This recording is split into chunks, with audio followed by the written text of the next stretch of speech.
श्री स्वामी समर्थ। आज आपण एक अतिशय महत्त्वाचा विषय समजून घेणार आहोत, तो म्हणजे स्वामी समर्थांची सेवा म्हणजे नेमकं काय। बऱ्याच लोकांना वाटतं की सेवा म्हणजे फक्त पूजा करणे, दिवा लावणे, नैवेद्य दाखवणे किंवा मंदिरात जाऊन दर्शन घेणे। हे सर्व सेवा आहेतच, पण स्वामी समर्थ सांगतात की सेवा यापेक्षा खूप मोठी आहे। स्वामी समर्थांची सेवा म्हणजे सर्वप्रथम अंतःकरण शुद्ध ठेवणे। मनात द्वेष, मत्सर, राग आणि अहंकार असेल तर बाहेर कितीही पूजा केली तरी त्याला अर्थ राहत नाही। स्वामी समर्थ नेहमी सांगत असतात की मन स्वच्छ असेल तरच खरी सेवा होते। स्वामी समर्थांच्या मते सेवा म्हणजे कर्मयोग, म्हणजेच आपले रोजचे काम प्रामाणिकपणे करणे।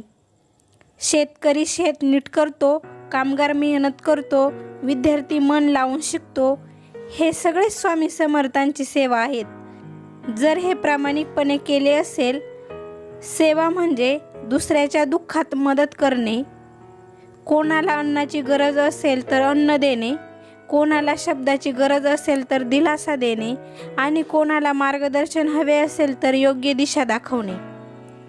स्वामी समर्थ म्हणतात की गरजू माणसात देव पहा। स्वामी समर्थांनी कधीही मोठ्या विधीचा आग्रह धरला नाही, त्यांना साधेपणा आवडत होता। साधे राहा, कमी अपेक्षा ठेवा आणि मिळालेल्यात समाधान माना, हेच त्याचे मुख्य तत्व होते। ते तत्व जीवनात उतरवणे ही देखील सेवा आहे। सेवा म्हणजे संयम, कठीण परिस्थितीतही राग न करता शांत राहणे, अपमान सहन करणे म्हणजे कमजोरी नाही तर ती आत्मशक्त आहे, असे स्वामी समर्थ सांगत। संयम ठेवणे हे देखील एक मोठी सेवा आहे।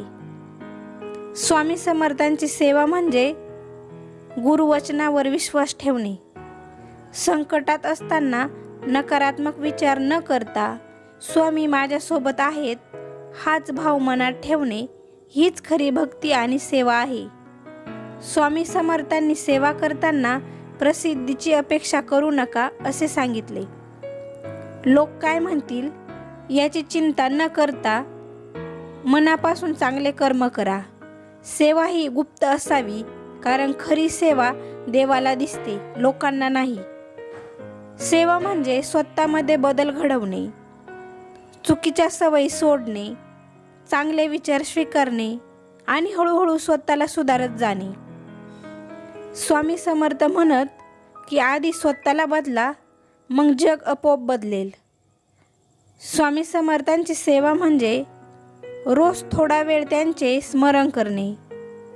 मोठे मंत्र नसेल तरी चालेल, पण मनापासून नाव घ्या।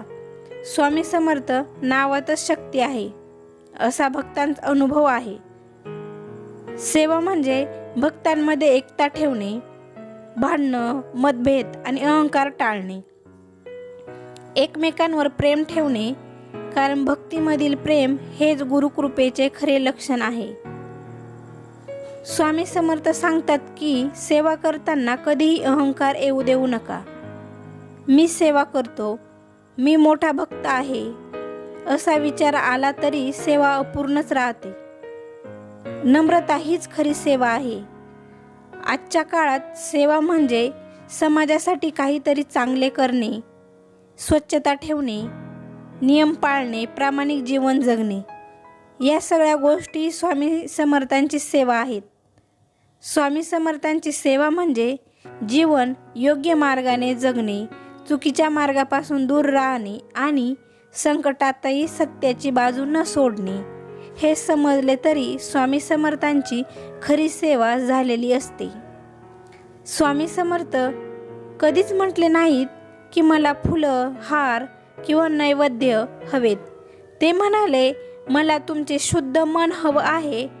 हे मन जर शुद्ध असेल तर सेवा आपोआप पूर्ण होते। म्हणूनच स्वामी समर्थांची सेवा म्हणजे केवळ मंदिरापुरती मर्यादित नाही, ती घरात, कामात, समाजात आणि मनात असते। जो भक्त हे समजून घेतो तो कुठेही असला तरी स्वामी समर्थांची सेवा करतच असतो.